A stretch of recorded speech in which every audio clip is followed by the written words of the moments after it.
మొదటి భారత స్పేస్ టూరిస్ట్గా ఘనత, అంతరిక్ష ప్రయాణం చేసిన రెండో భారతీయుడిగా రికార్డు.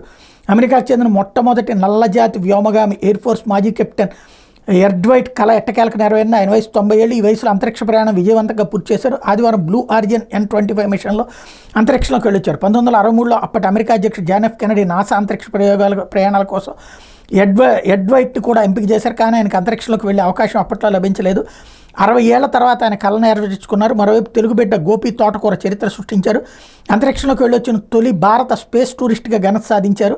అంతేకాదు అంతరిక్ష ప్రయాణం చేస్తూ రెండో భారతీయుడిగా రికార్డుగా ఎక్కారు. 1984లో భారత సైన్యానికి చెందిన వింగ్ కమాండర్ రాకేష్ శర్మ మొట్టమొదటిసారి అంతరిక్ష ప్రయాణం చేసిన సంగతి తెలిసిందే. అమెజాన్ వ్యవస్థాపకుడు జెఫ్ జెబోస్ సారథ్యంలోని బ్లూ ఆరిజిన్ ప్రైవేట్ సంస్థ ఔత్సాహికుల్ని అంతరిక్షంలోకి తీసుకెళ్లిన సంగతి తెలిసింది. ఇందులో భాగంగా 7వ హ్యూమన్ ఫ్లైట్ N-25 ఆదివారం ఉదయం అమెరికాలోని వెస్ట్ టెక్సాస్ లాంచ్ సైట్ నుంచి అంతరిక్షంలోకి బయలుదేరింది. 10 నిమిషాలకు పైగా అంతరిక్షంలో విహరించి క్షేమంగా వెనక్కి తిరిగి వచ్చింది. ఈ రాకెట్లో ప్రయాణించిన 6గురిలో గోపి తోటకూర కూడా ఉన్నారు. భూ వాతావరణం, ఔటర్ స్పేస్ సరిహద్దు రేఖ అయిన కర్మాన్ లైన్ పైభాగం వరకు వీరి ప్రయాణం సాగింది.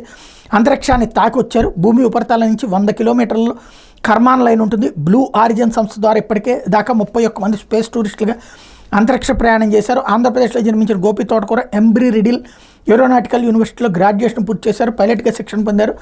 ప్రెజర్ లైఫ్ కార్పొరేషన్ అనే సంస్థకు సహవ్యవస్థాపకుడు, ఇంటర్నేషనల్ మెడికల్ జెట్ పైలట్గా పనిచేస్తున్నారు. గోపికి సాహసాలంటే ఇష్టం. ఇటీవల టాంజానియాలో అత్యంత ఎత్తైన పర్వతం మౌంట్ కిలిమంజారోను కూడా అధిరోహించారన్నటువంటి వార్తని హైలైట్ చేశారు.